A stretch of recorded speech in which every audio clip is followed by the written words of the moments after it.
For you guys that don't know, this is Billy. Billy's a purebred beef master bull. Yes, you are. Don't shake your head no. Billy's got a unique story with me. Billy was not born here. He was born on a friend's place. And this is mainly most of you guys know this story. There have been some new people have joined and asked about the different animals. Billy was born in 2015. And I was taking care of a friend of mine's place for him. He had retired from Exxon. He's a big hunter. He hunted Canada, he hunted in Alabama, South Texas, Colorado. He was always hunting. And a friend that he worked with at Exxon had bought a registered beef master heifer for his kids to show in 4-H.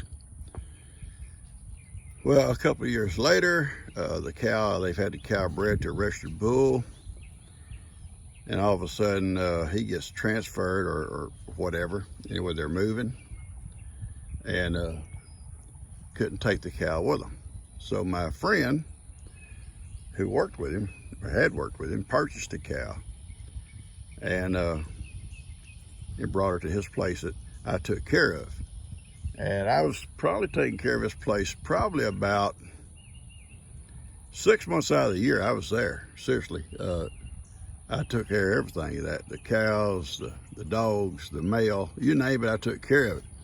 And I'm up there one day, and it's winter time, like in January, I think, somewhere through there. And the beef master cow was about to have her calf.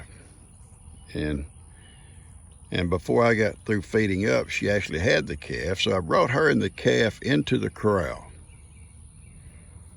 And I believe I may have brought her in right before she had. Maybe she was in the process of fixing to have. But anyway, in the corral, because I didn't want kind of stray dogs or something come through after I left and mess with her, or coyotes or whatever. But the little calf was born when I was there. And this is this little guy right here, and he was just built perfect. He had the perfect build for a beef master animal. And beef masters are like a three-way cross. If you research it, it's like equal parts of Brahma and Hereford and Shorthorn, not Longhorn, Shorthorn. And they have a gentle disposition, most of them. I have had a beef master bull one time I'd bought. He was already grown for one of my lease pastures, and he wasn't real friendly. But overall, they are a gentle disposition. Now, beef masters basically all come horned because of the different breeds that are in their breed. And most of them, the show animals, they dehorn them when they're little. So a lot of times you see pictures of beef master animals, show cows and bulls, they don't have horns. That's because they were dehorned when they were little. Very few will be naturally born polled, without the horns. But anyway, the little bull kind of took up with me from day one. And I'd go up to feed up, even after I let him out of the corral.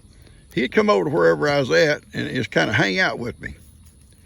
So when my friend had come back, he'd been gone a couple of weeks. He'd come back and said, look, the beef master cow had a little bull calf, and he didn't keep no calves. He never kept a calf. He sold all of his calves. And if he wanted to buy a cow, he went to these sales and would buy grown cattle. But so he never kept calves. But anyway, I tell him, when it comes time to sell, I want the first chance at that bull calf. And well, he agreed. So anyway, sure enough, every time I'd go up, even when he was there, this little guy would come and hang out with me if I was out there in the pasture. It's just kind of a connection we had. So sure enough, 6 months old, I brought him home. Basically already gentle, but I do him like I'd always do all of them. I put him in a little pen. I'd get in there every day and love on him, pet on him, brush him and stuff. And he's been the perfect bull. He's perfect disposition, perfect built. for a beef animal. He produces nothing but beef. He's a beef producer. But the broken horn he got from fighting with Tex. And him and Tex had a long history of fighting. And but I basically retired Billy, and I brought Granny up here. You can see Granny in the background. Granny's the oldest cow I got. She's probably 10, 12 years old. And I brought her up here with Billy. And both of them went through Hurricane Harvey. You know, Billy was a 2-year-old at that time. And when this place flooded, they swam out. Some of my cows didn't make it.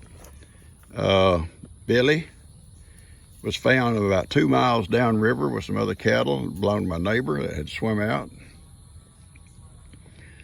And Granny showed up another day or two later after that. A couple of days, I guess, later than after we found Billy. My neighbor called me and said, I found Billy. He's with some of my cows, and I'm going to pen him, and I'll bring him home to you. Don't worry about it. His house didn't flood where he lives, but mine did, and he knew I was tied up with a flooded house, trying to get stuff in and out, cleaned up and everything so we get moved back in. And sure enough, the day they brought Billy, I didn't know Granny had survived. I'd been out riding the roads.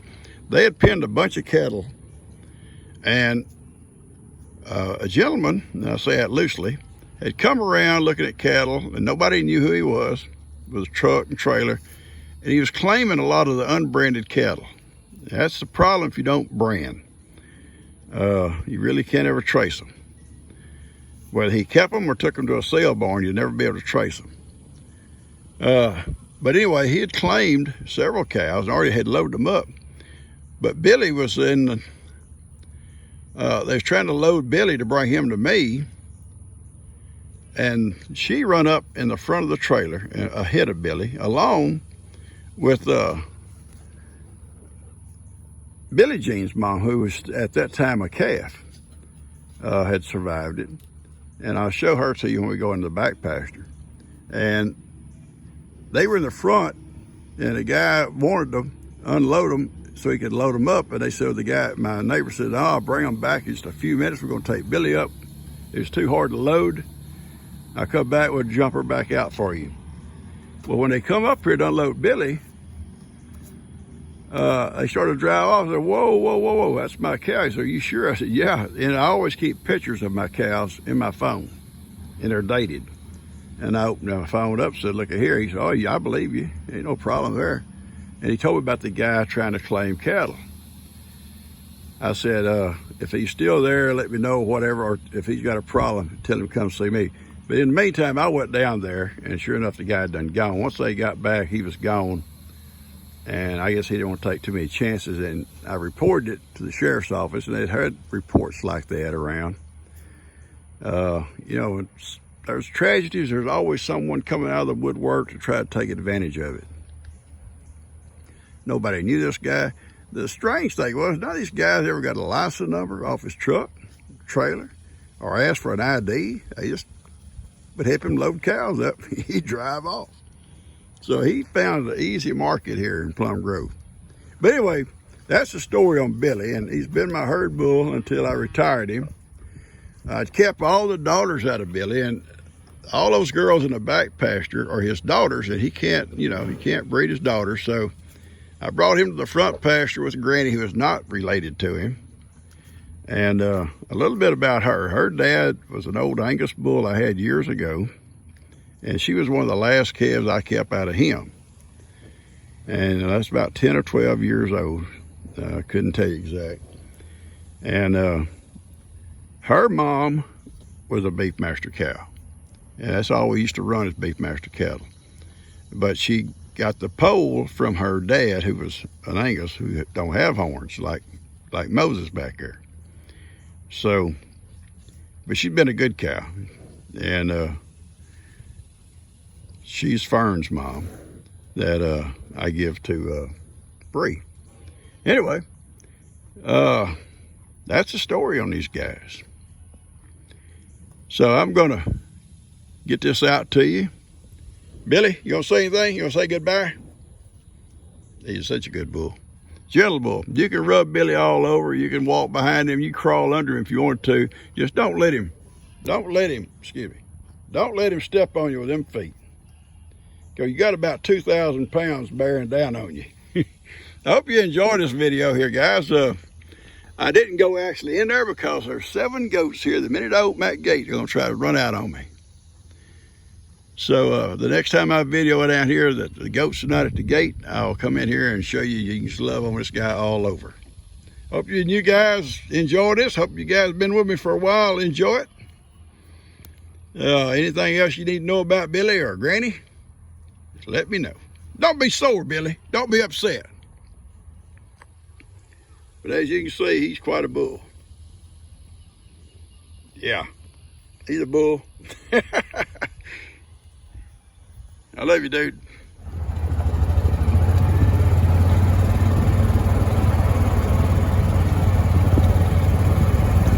I guess he expects me to give him something to eat. Oh, I see. It's Bree. Bree's got cubes up there for him. Billy, you ain't gonna leave me out, girl. You ain't gonna leave me out.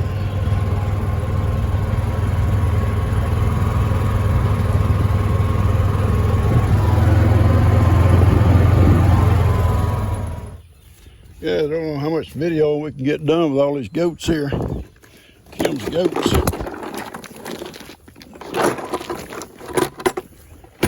They're a pain in the butt when you're trying to do something with these guys. A lot of folks want to know is how gentle Billy is. He's a gentle giant. Gentle giant. As you can see, anything you need to check on, he don't care. And that's a good thing.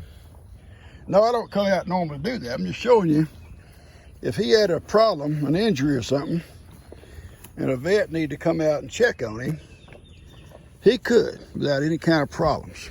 You know, that's what's good about having a gentle bull or a gentle cow, as far as that goes. Wouldn't want them big feet step on you, okay? But he is a very gentle bull. I love this pawpaw.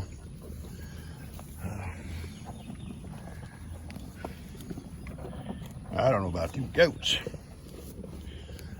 I'm gonna fix this fence over there going into Kim. She don't want them in this pasture here because they can come over by her feed room. So I'm gonna fix that cross fence yonder. Steph told me I could put them in here and let them eat this grass down. A lot of grass right there. And I'll do that probably this week. A lot going on this week. A lot going on. That's a good old boy. And he don't mind the goats too much. It's just hard to video anything, you know, with the goats. They get right underneath you. Pretty good size old neck, ain't it? That's a pretty good size old neck on that boy. Yeah. That's my boy. That's my boy, Heidi. Yeah, that's Granny. So I gave you a little bit of history about Billy. So he's an awesome bull. Has awesome babies. But if you look at his size, and we're talking about 2,000 pounds here, sometimes it's not good for him to try to mate with a younger or smaller type cow because of his weight. A lot of weight there. And you could do harm to a smaller type cow. So with a mature cow like Granny and those other cows that are mature and grown, no problem. But he's up here because those are his daughters in the back pasture with Moses. And Moses is not near as big as this bull and may not ever get this big. And that's fine. I wasn't looking for a huge bull when I got Moses because I knew I was going to use him for heifers. and some their first time to have calves and stuff. And so far, he's been real good on the first time heifers, like Miracle. She had no problems having it. Just didn't want it there she had it.